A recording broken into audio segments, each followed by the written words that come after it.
오늘은 데살로니가 후서 2장 3절부터 12절까지의 말씀을 살펴보도록 하겠습니다. 오늘 본문은 아마 성경에서 해석하기 어려운 여러 본문 중에 하나에 속할 것입니다. 이 본문을 사도 바울이 의도한 그대로 해석한다고 하는 것은 결코 쉬운 문제가 아닙니다. 또한 신학자들 가운데 여전히 논란이 많은 본문에 속하기도 합니다. 저는 그중 제가 가장 선호하는 해석에 기초해 오늘 본문을 해석해 나갈 것입니다. 그러나 여전히 불완전한 해석이며 단지 본문을 이렇게 볼 수 있구나라고 생각하는 계기가 되길 소망하고, 이를 통해 또 본문을 좀 더 묵상하는 시간이 되기를 소망해 봅니다. 지난 시간 우리는 2장 1절부터 3절까지를 살펴보았습니다. 1절부터 3절까지의 내용은 이미 주의 날이 이르렀다고 말하는 자들의 말에 쉽게 동요되어 흔들리거나 두려워서는 안 된다고 하면서 아직 주의 날이 이르지 않았다고 사도 바울은 강력하게 주장합니다. 그 이유는 두 가지 때문인데, 하나가 본격적인 배교가 일어나지 않았고 또 하나가 불법의 사람이 나타나지 않았다는 것입니다. 그 이야기의 연장선상이 이 4절부터입니다. 먼저 이 불법의 사람이 누구인지 살펴보도록 하겠습니다. 4절을 읽어보겠습니다. 그는 대적하는 자라 신이라고 불리는 모든 것과 숭배함을 받는 것에 대항하여 그 위에 자기를 높이고 하나님의 성전에 앉아 자기를 하나님이라고 내세우느니라. 이 사람의 특징은 신보다 더 자신을 높이고 성전에 앉아 자기를 하나님이라고 내세우는 자라고 말하고 있습니다. 그런데 이 표현은 이 바울이 독창적으로 만들어낸 것이 아니라 다니엘서를 염두에 둔 표현입니다. 다니엘서 12장 10절부터 11절까지 이런 말씀이 나와 있습니다. 많은 사람이 연단을 받아 스스로 정결하게 되며 희게 될 것이나 악한 사람은 악을 행하리니 악한 자는 아무것도 깨닫지 못하되 오직 지혜 있는 자는 깨달으리라. 매일 드리는 제사를 폐하며 멸망하게 할 가증한 것을 세울 때부터 1290일을 지낼 것이요 라고 말씀하고 있습니다. 여기에 이 악한 자라는 것이 나오는데, 이 악한 자가 바로 불법의 사람을 말하는 것입니다. 불법을 행하는 사람이 악한 자죠. 이 악한 자는 매일 드리는 제사를 폐하며 멸망하게 할 가증할 것을 성전에 세운다라고 이야기하고 있습니다. 이 다니엘의 예언은 실질적으로 성취가 되는데, BC 168년경에 이 안티오쿠스 4세가 이교의 신 제우스를 성전에 세우고 이 대지를 제물로 바치는 그런 일이 일어납니다.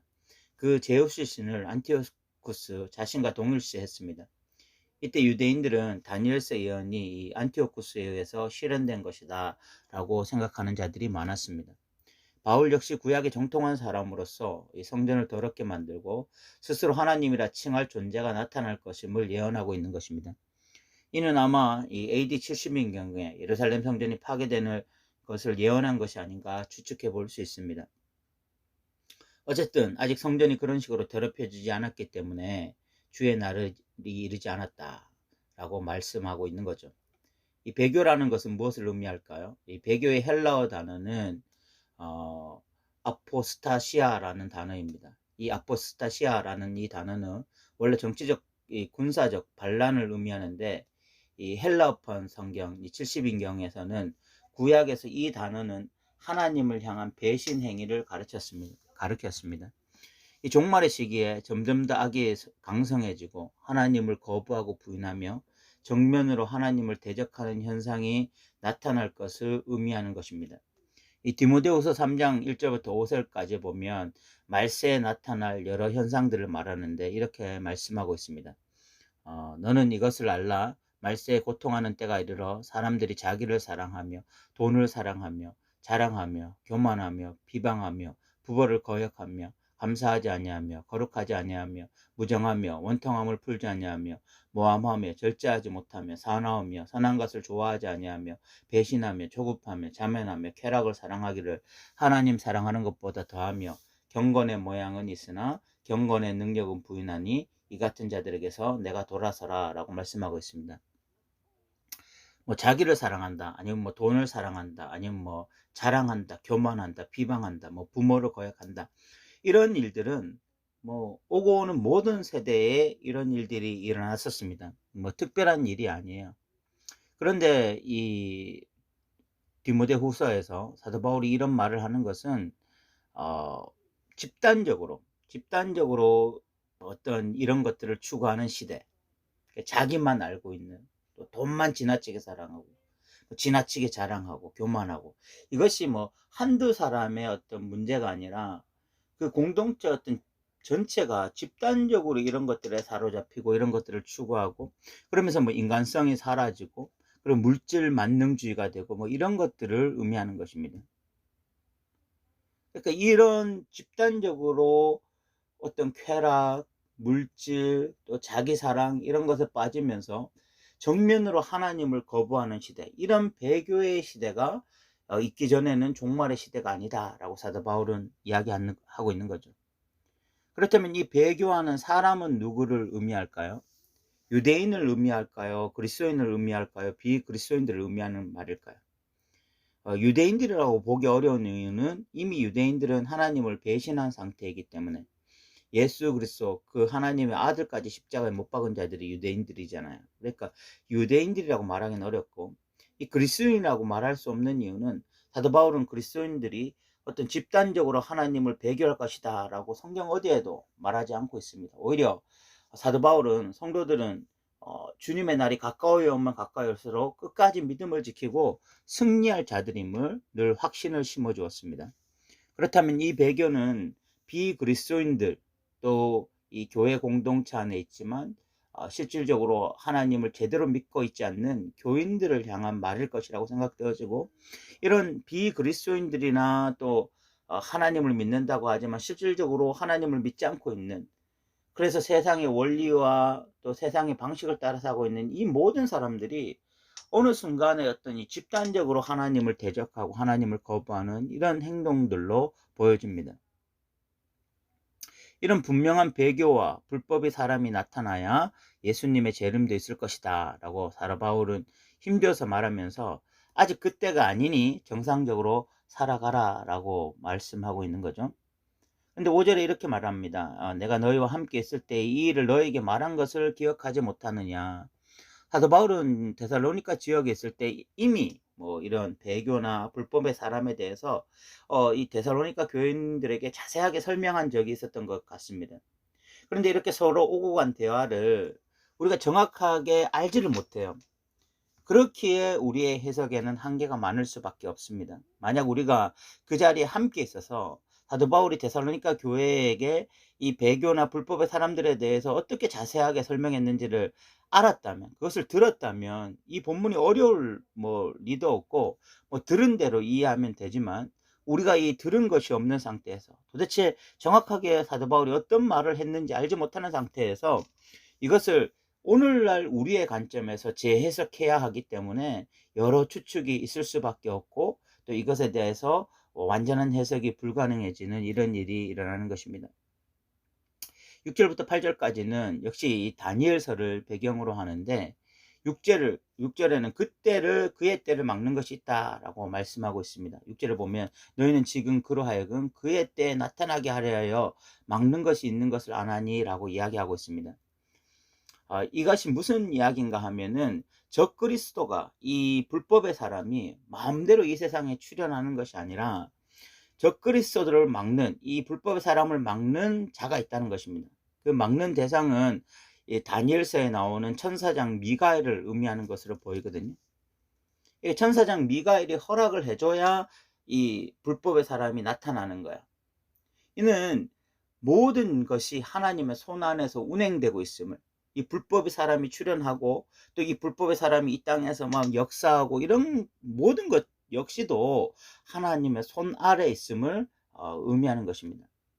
7절에서는 이 불법의 비밀이 이미 활동을 하고 있다고 말을 해요. 불법의 비밀이 이미 활동하였으나 지금은 그것을 막는 자가 있어 그 중에서 옮겨질 때까지 하리라 라고 말씀하고 있습니다. 불법의 비밀이 이미 활동하고 있지만 그러나 막는 자가 있어서 완전한 활동을 하고 있는 것은 아니다 라고 이야기하고 있는 거죠. 이는 종말이 시작되었음을 의미하는 것입니다. 종말은 이미 시작되었지만 아직 완성되지 않은 것처럼 불법의 비밀 역시 시작되었으나 아직 완전한 끝은 아닌 거죠. 8절에는 이 불법한 자가 예수님의 재림 시에 결국 완전히 피하고 예수님이 승리자가 될 것을 말하고 있습니다.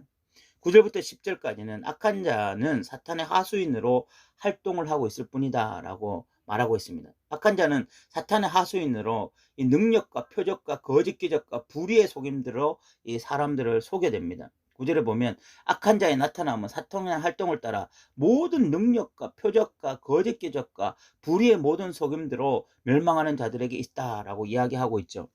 여러분, 능력이 나타난다고 말을 합니다. 사탄도 능력이 있거든요. 능력이 나타나고 표적이 나타납니다. 그리고 거짓 기적도 나타납니다. 또 뭐 속임도 있습니다. 속임수도 있습니다. 그런데 이런 것들이 결코 쉬운 문제가 아니에요. 사람들을 혹하게 할 수 있는, 사람들을 쉽게 넘어지게 할 수 있는 그런 능력이고 그런 표적입니다. 그래서 사람들이 거기에 미혹되어져서 넘어가는 거죠. 그런데 왜 이런 것들 하나님이 허락하시느냐? 12절과 12절에 보면 그 이유가 나와요. 11절에 보면 이러므로 하나님이 미혹의 역사를 그들에게 보내사 거짓 것을 믿게 하시면, 그 사람들이 그런 것에 미혹되는 이유, 결국은 이런 사탄의 어떤 이 장난에 넘어가게 되는 이유, 그런 미혹에 넘어가게 되는 이유가 뭐냐? 12절에 진리를 믿지 않고 불의를 좋아하는 모든 자들로 하여금 심판받게 하려 하심이라 라고 말씀하고 있습니다. 그들이 이런 불법한 사람들의 어떤 이런 속임수, 이런 것들에 넘어가게 되어지는 이유가 뭐냐면 평상시에 진리를 믿지 않았던 것입니다. 진리에 반응하지 않았던 것입니다. 오히려 불의를 좋아했던 것입니다. 세상의 가치나 세상의 문화나 세상의 불의한 것이나 이런 것에 빠져서 정말 진리에 반응하지 못한 상태에 있었기 때문에 결국 이런 불법의 사람이 나타나서 마음껏 활동할 때 거기에 유린당하고 속임을 당하고 미혹당하는 이런 일이 일어나게 될 거죠. 그래서 결국은 하나님의 심판의 대상이 될 것이라고 말씀하고 있습니다. 이 데살로니가 후서 1장 5절에 이런 말씀이 있거든요. 이는 하나님의 공의로운 심판의 표요 너희로 하여금 하나님 나라에 합당한 자로 여김을 받게 하려 함이니 그 나라를 위하여 너희가 또한 고난을 받느니라. 그리스도인들은요, 진리를 사랑하고 또 진리를 추구하고 그러다 보니까 이 땅에서 고난을 받아요. 그런데 그런 어떤 고난의 과정 가운데에 그리스도인들은 결국은 그 고난의 과정을 통하여 하나님 나라에 들어가기에 합당한 자다라고 하나님이 인정해 주시는 시간이 있어요. 그런데 진리를 따르지 않고 진리를 거부하고 그래서 결국은 이 불법의 사람의 또는 이런 세상적인 잘못된 가치관에 넘어가서 살아왔던 자들은 결국은 마지막이 심판이다라고 말씀하고 있는 거죠. 사도 바울은 이 2장 1절부터 12절까지 왜 이 본문을 기록하느냐면 목적은 분명한데 주의 날이 왔다고 흔들리거나 두려워하지 말고 아직 주의 날이 이르지 않았음을 확실히 알고 주의 날이 이를 때까지 진리를 사랑하고 믿음으로 살라. 그 권면을 하기 위해서 2장 1절부터 12절까지 말씀하고 있는 거야. 주의 날이 이르렀다고 이리저리 방황하고 실질적으로 엉뚱한 메시지에 반응하며 살아가는 자들은 그들이 하나님의 백성이 아니다 라는 것을 보여주는 단면이고, 진짜 하나님의 백성들은 이 땅에서 진리에 반응하며 살아간다. 진리에 반응하며 살아가기 때문에 이런 불법의 사람이 나타나서 거짓된 메시지를 전해도 넘어가지 않는다. 그런 이야기를 하고 있는 거예요. 저는 오늘날 역시 마찬가지라고 생각합니다. 오늘날 그리스도인들이 세상의 여러 소리들에 반응하여 두려움과 불안에 휩싸여 살아가고 있다면, 그래서 정작 시간을 소비하고 허비하는 것에 살아가고 있다면 그 사람이 정말 그리스도인인지 우리가 한번 고민해 봐야 될 필요가 있습니다. 진정한 그리스도인이라면 진리를 가장 중요하게 생각하고 진리가 전하는 메시지에 귀를 기울이면서 그 귀를 기울인 대로 믿음으로 반응하며 살아가는 것, 이것이 진짜 예수 그리스도가 오실 때까지 주님 오실 길을 준비하며 건강한 종말론자로 살아가는 방식이 아닐까 생각되어집니다. 오늘 우리가 3절부터 12절까지 짧게 살펴보았습니다. 본문은 해석하기에 너무 어려운 본문입니다. 그러나 오늘 우리가 이 동영상을 통해서 이 본문에 대해서 다시 한번 그냥 생각해 볼 수 있고 또 이런 해석도 있을 수 있구나 라고 생각하면서 이 본문을 조금 더 깊이 본인 스스로 묵상해 볼 수 있는 그런 시간이 되기를 바랍니다. 들어주셔서 감사합니다.